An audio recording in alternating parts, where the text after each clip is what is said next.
Hello, hello, hello. It's me, NotCobraCommander. First time talking in a while, so let's get up to topic. Christmas is around the corner, and I cannot wait for this exact moment. I am honestly pleased with the results of ongoing 14 subscribers and ongoing. Yes, you heard that right. 14 subscribers. If anything, let us discuss a few things on, topics of Christmas. I love ham. Ham, yes. A delectable kind of food as of late, yes. Though I rather only on Christmas Eve dinners and whatnot. Honestly, it's one of the greatest moments of my life, but yeah. And best of all, better yet, lots of good stuff to come by. And if you have also been watching my other live streams as of late, including my other gaming stuff and whatnot, I've decided to go on around and just talk a little bit. It's around 10.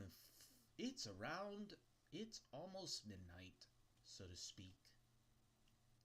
Better yet, I want to look up on a few things like, let's see here. I love food. I want to try that new spaghetti thing later on, maybe next week. Honestly, would be kind of good. And top of that, I could probably go for something more. You know what? Let's look at for this special. I want to look into history of Christmas, how it was made, and all of that sense. This includes one of my favorite things, the Nutcracker. Yes, you heard that right, nutcrackers. I've collected a few nutcrackers, but it's one of my personal hobbies when it comes around Christmas stuff. I try to collect as many nutcrackers as possible. Kind of like my usual thing. But yeah.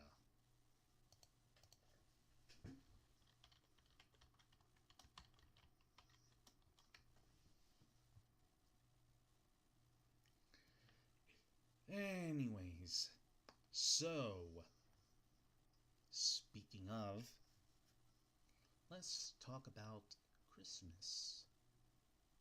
And if I don't know much about Christmas history, it's going to one grateful source, the Wikipedia. Christmas. History of Christmas. Now, what is Christmas, you asked? Basically, it's an annual festival, birth of Christ, observed primarily of December 25th as a religious and cultural celebration among billions of people around the world. A liturgical feast central to Christianity, Christmas preparation begins on the first Sunday of Advent, and it is followed by Christmastide, which is historically in the West lasts 12 days and culminates on 12th night. Christmas Days is a public holiday in many countries and observed religiously by majority of Christians. Well, let's go further down the line and say the traditions were New Testament. Now, this is basically what you all know, mostly. But it's the part of celebrations is basically gift giving, family, other social gatherings, and symbolic decoration and feasting.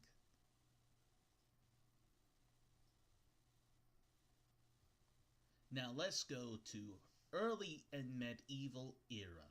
In the 2nd century, the earliest church records indicates that Christians were remembering and celebrating the birth of Jesus, an observance that sprang up organically from the authentic devotion of ordinary believers. Although they did not agree upon a set date, the earliest document placed on birthday on December 25th is a chronograph of 354, also called the calendar of Philocalus, which also names it as the birthday of Sol Invictus, the invincible sun. Liturgical historians generally agree that this part of the text was written in Rome in AD 33-6.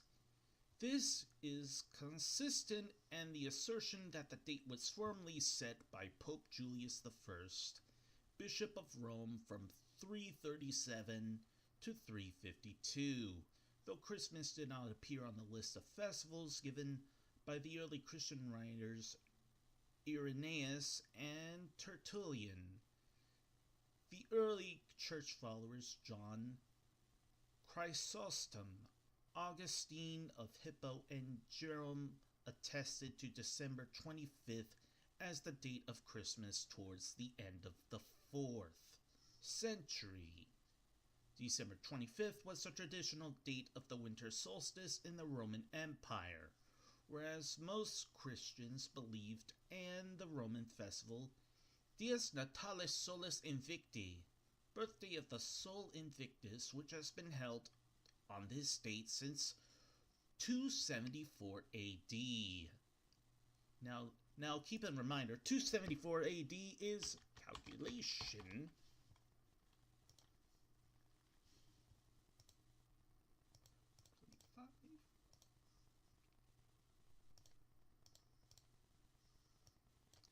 It has been over 1,751 years, mind you. In the East, the birth of Jesus was celebrated in connection with the Epiphany on January 6th. This holiday was not primarily about Christ's birth, but rather his baptism.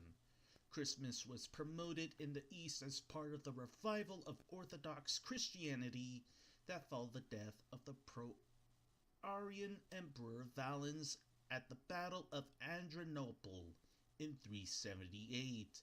The feast was introduced in Constantinople in 379. In Antioch by John Chrysostom towards the end of the 4th century, probably in 388, and in Alexandria in the following century. The Georgian Lagarde demonstrates that Christmas was celebrated in Jerusalem by the 6th century. In the early Middle Ages, Christmas Day was overshadowed by Epiphany, which in Western Christianity focused on the visit of the Magi. However, the medieval calendar was dominated by Christmas-related holidays. The 40 days before Christmas became the 40 days of St. Martin, which began on November 11th, the feast of St. Martin of Tours, known as Advent.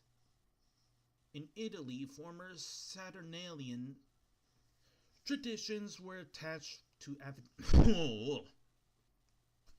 Talking a lot here. Around the 12th century, these traditions transferred again to the 12 days of Christmas, December 25th to January 5th, a time that appears in liturgical calendars as Christmastide or 12 Holy Days. In 567, the Council of Tours put in place the season of Christmastide, proclaiming the 12 days from Christmas to Epiphany as a sacred and festive season, and established the duty of Advent fasting in preparation for the feast. This was done in order to solve the administrative problem for the Roman Empire as it tried to coordinate the solar Julian calendar with the lunar calendars of its provinces in the east. The prominence of Christmas Day increased gradually after Charlemagne was crowned emperor on Christmas Day in 800. King Edmund the Martyr was anointed on Christmas in 855, and King William I of England was crowned on Christmas Day 1066. By the High Middle Ages, the holiday has become so prominent that chroniclers routinely noted that various magnates celebrated Christmas. King Richard II of England hosted a Christmas feast in 1377, at which 28 oxen and 300 sheep were eaten. The Yule boar was a common feature of the medieval Christmas feast. Caroling also became popular, and it was originally performed by a group of dancers who sang. The group was composed of a lead singer and a ring of dancers that provide the chorus. Writers of the time condemned caroling as, well, you guessed it, inappropriate, indicating that unruly traditions of Saturnalia and Yule may have continued in this form. Misruled drunkenness, presumably gambling, was also an important aspect of the festival. In England, gifts were exchanged on New Year's Day, a custom at the royal court, and there was special Christmas ale. Christmas during the Middle Ages was a public festival that incorporated ivy, holly, and other evergreens. Christmas gift-giving during the Middle Ages was usually between people with legal relationships, such as tenant and landlord. The annual indulgence in eating, dancing, singing, sporting, and card-playing escalated in England, and by the 17th century, the Christmas season featured lavish dinners, elaborated masques, and pageants. In 1607, King James I insisted that a play be acted on Christmas night and that the court indulged in games.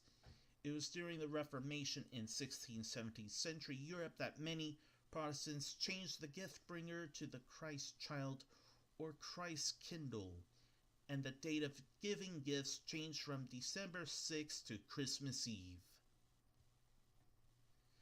Following the Protestant Reformation, many of the new denominations, including the Anglican Church and Lutheran Church, continued to celebrate Christmas. In 1629, the Anglican poet John Milton penned on the morning of Christ's Nativity a poem that has since been read by many during Christmas tide. Donald Hines, a professor at California State University, Chico, states that Martin Luther inaugurated a period in which Germany would produce a unique culture of Christmas, much copied in North America. Among the congregations of the Dutch Reformed Church, Christmas was celebrated as one of the principal evangelical feasts. However, in the 17th century of England, some groups such as the Puritans strongly condemned the celebration of Christmas, considering it a Catholic invention and the trappings of the popery, or the rags of the beast. In contrast, the established Anglican Church pressed for a more elaborate observance of feast, penitential seasons, and saints' days. The calendar reform became a major point of tension between the Anglican Party and the Puritan Party. The Catholic Church also responded, promoting the festival in a more religiously oriented form. King Charles I of England directed his noblemen and gentry to return to their landed estates in midwinter to keep up their old-style Christmas generosity. Following the parliamentarian victory over Charles I during the English Civil War, England's Puritan rulers banned Christmas in 1647.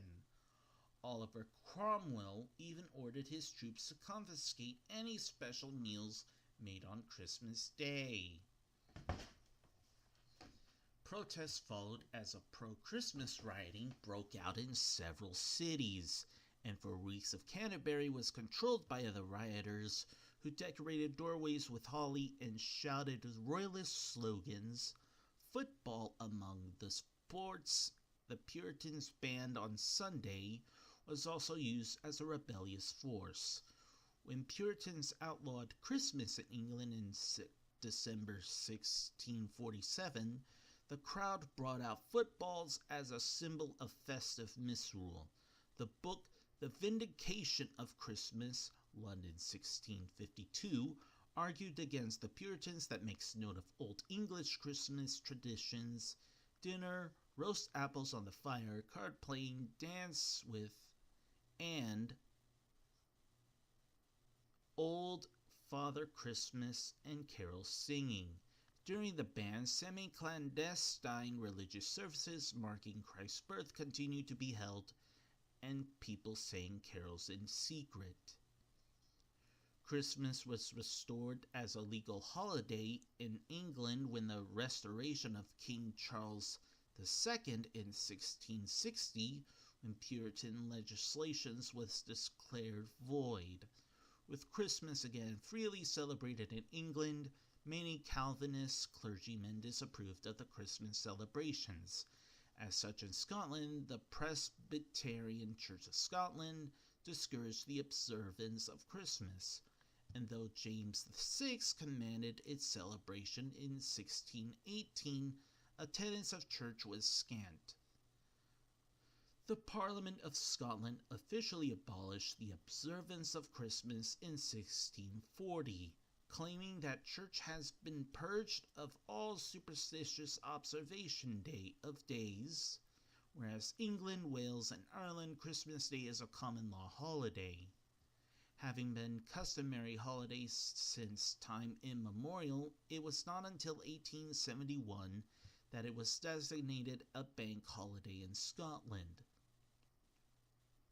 The Diary of James Whitford, from the latter half of the 18th century, details the observance of Christmas and celebrations associated with seasons over a number of years.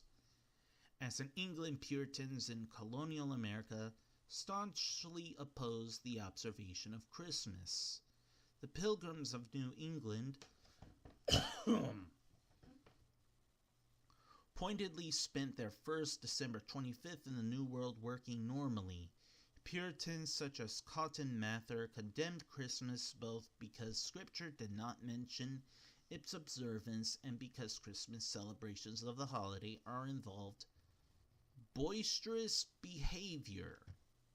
Many non-Puritans in New England deplored the loss of the holidays enjoyed by laboring classes in England. Christmas observance was outlawed in Boston 1659. The ban of Christmas observance was revoked in 1681 by English Governor Edmund Andros, but it was not until mid-19th century that celebrating Christmas became fashionable in Boston region. At the same time, Christian residents in Virginia and New York observed the holiday freely. Pennsylvania Dutch settlers, predominantly Moravian settlers of Bethlehem, Nazareth, and the Littits in Pennsylvania, and the Wachovia settlements in North Carolina, were enthusiastic celebrators of Christmas. The Moravians in Bethlehem, and I'm not good at saying things like this, had the first Christmas trees in America as well as the first nativity scenes. Christmas fell out of favor in the United States after the American Revolution when it was considered an English custom. With an aesthetic cult of reason in power during the era of revolutionary France, Christian Christmas religious services were banned and the Three Kings cake was renamed the Equality Cake under the anti-clerical government policies.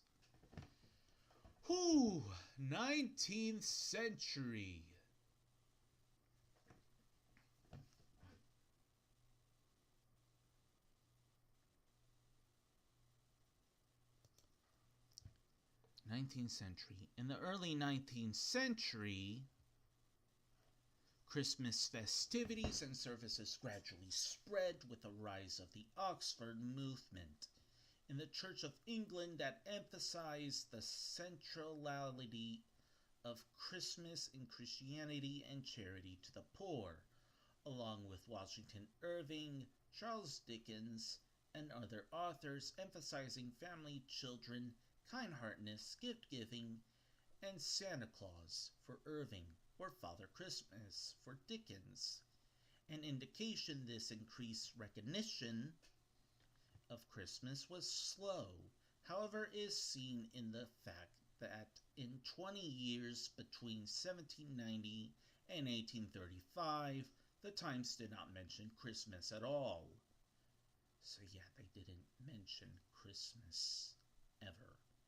In the early 19th century, writers imagined Tudor period Christmas as a time heartfelt celebration in 1835. Thomas Hervey and Robert Seymour published the Christmas book, in which they introduced what was been called a national Christmas narrative. In his book, Hervey asserted the revels of Merry England are fast subsiding into silence, and her many customs wearing gradually away. In 1843, Charles Dickens wrote a novel, well, the most famous novel, I grew up listening around it, A Christmas Carol, which helped revive the spirit of Christmas and seasonal merriment. Its instant popularity played a major role in portraying Christmas as a holiday emphasizing family, goodwill, and compassion. Dickens sought to construct Christmas as a family-centered festival of generosity, linking worship and feasting with the context of social reconciliation, superimposing his humanitarian vision of the holiday in what has been termed carol philosophy. Dickens influenced many aspects of Christmas that are celebrated today in Western culture, such as family gatherings, seasonal food and drinks, dancing, games, and a festive generosity of spirit. It has been said that Dickens' breakthrough with A Christmas Carol was his ingenious pairing of seasonal fiction and seasonal book sales. A prominent phrase from the late Merry Christmas was popularized following the appearance of the story. This coincided with the appearance of the Oxford movement and the growth of the Anglo-Catholicism, which led a revival in traditional rituals and religious observances. The term Scrooge became a synonym for miser, with the phrase bah humbug becoming emblematic of a dismissive attitude of the festive spirit. In 1843, the first commercial Christmas card was produced by Sir Henry Coyle. The revival of Christmas Carol began with William Sandy's Christmas Carols, Ancient and Modern, which was released in 1833, with the first appearance in print of The First Noel, I Saw Three Ships, Hark the Herald Angel Sings, and God Rest Ye Merry Gentlemen. Popularized in Dickens' A Christmas Carol. In Britain, the Christmas tree was introduced in the early 19th century by the German-born Queen Charlotte. In 1832, the future Queen Victoria wrote about her delight at having a Christmas tree, hung with lights, ornaments, and presents placed around it. After her marriage to her German cousin, Prince Albert, by 1841, the custom became more widespread throughout Britain.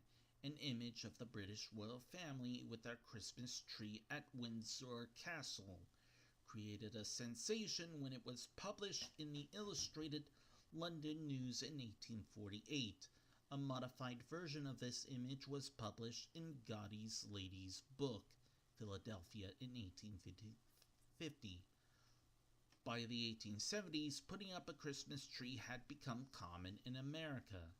In America, interest in Christmas had been revived in the 1820s by several short stories by Washington Irving, which appeared in his sketchbook of Geoffrey Craigengelt and Old Christmas. Irving's stories depicted harmonious, warm-hearted English Christmas festivities he experienced while staying in Aston Hall, Birmingham, England.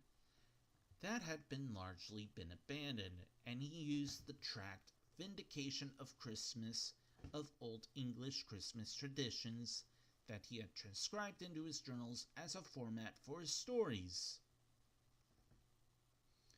In 1822, Clement Clarke Moore wrote up the poem A Visit from St. Nicholas, popularly known by its first line, "'Twas the night before Christmas."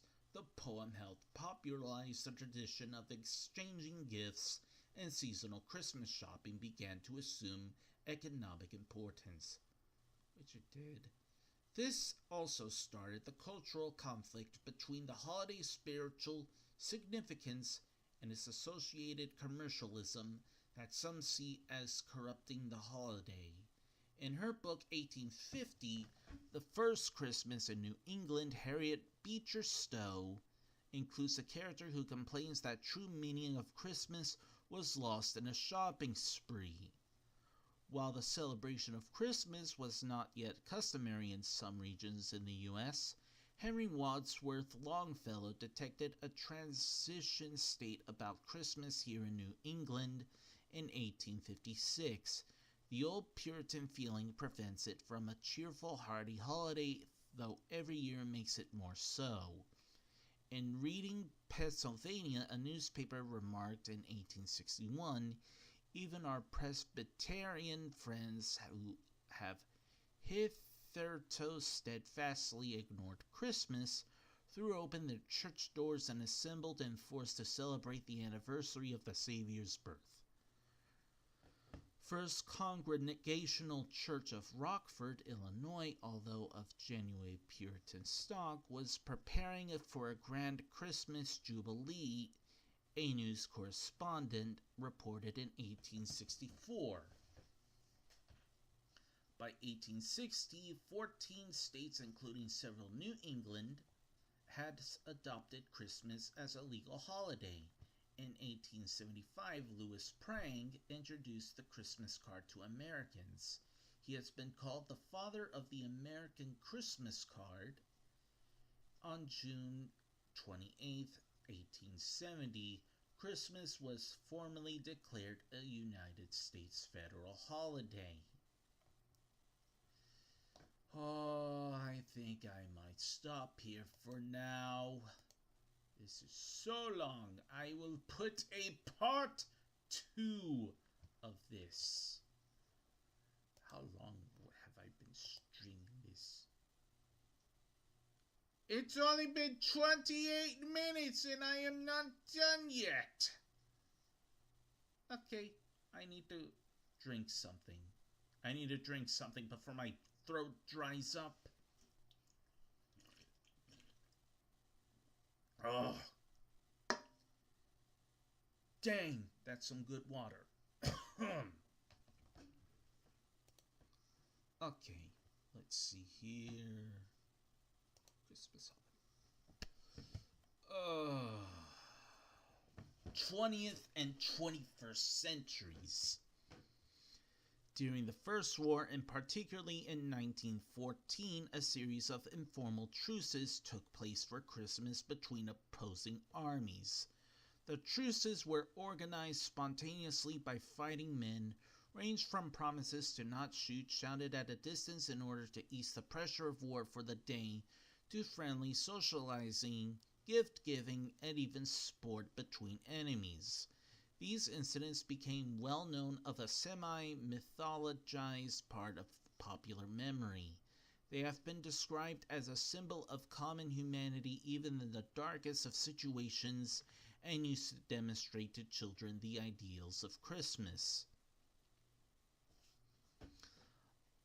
Until the state atheism of the Soviet Union after its foundation in 1917, I messed that up. 1917. Christmas celebrations, along with other Christian holidays, were prohibited in public. During the 1920s, 30s, and 40s, the League of Militant Atheists encouraged school pupils to campaign against Christmas traditions, such as the Christmas tree as well as other Christian holidays, including Easter. The League established an anti-religious holiday to be the 31st of each month as the replacement. At the height of the persecution in 1929 on Christmas Day, children in Moscow were encouraged to spit on crucifixes as a protest against the holiday. Instead, the importance of the holiday and all its trappings, such as Christmas tree and gift givings, was transferred to the new year. It was not until the dissolution of Soviet Union in 1991 that the persecution ended and Orthodox Christmas became a state holiday again for the first time in Russia after 7 decades. In 1991, the Gubbio Christmas tree in Italy, which is 650 meters, which is 2,130 feet high, and decorated with over 700 lights, entered the Guinness Book of Records as the tallest Christmas tree in the world. European history professor Joseph Perry wrote likewise in Nazi Germany, because Nazi ideologues saw organized religion as an enemy of the totalitarian state, propagandists sought to de-emphasize or eliminate altogether the Christian aspect of the holiday, and that propagandists tirelessly promoted numerous Nazified Christmas songs which replaced Christian themes with the regime's racial ideologies. That's sensitive. As Christmas celebration began to spread globally, even outside traditional Christian cultures, several Muslim-majority countries began to ban the observance of Christmas, claiming it undermined their religion. In December 2018, the Iraqi council members amended the national holidays law in order to designate Christmas Day an official-wide nationwide holiday, which is celebrated instead country's Christian minority. In 2023, public Christmas celebrations were canceled in Bethlehem, the city synonymous the birth of Jesus. Leaders of various Christian denominations cited the Well, that's the 20th and 21st century.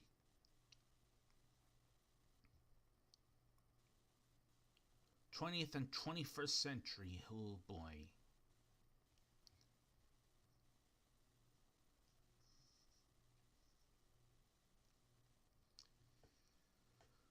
Okay.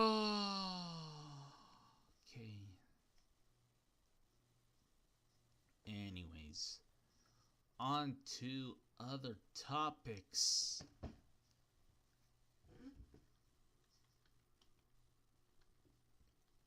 Jeez. Oh.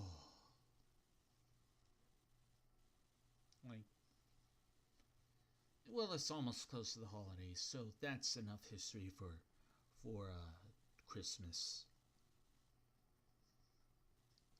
That's enough at most for now.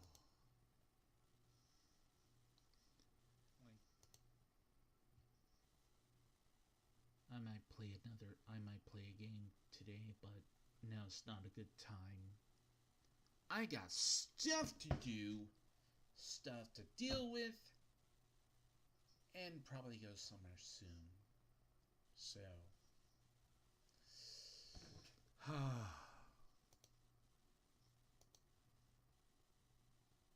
alright, fellows.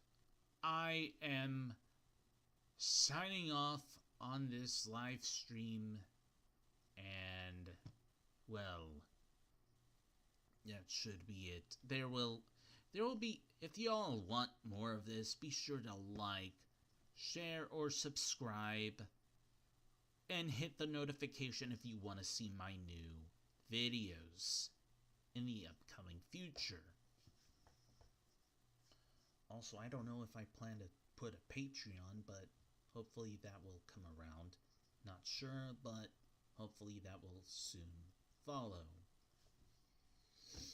Anyways, take care, everyone, and if Christmas comes around, Merry Christmas.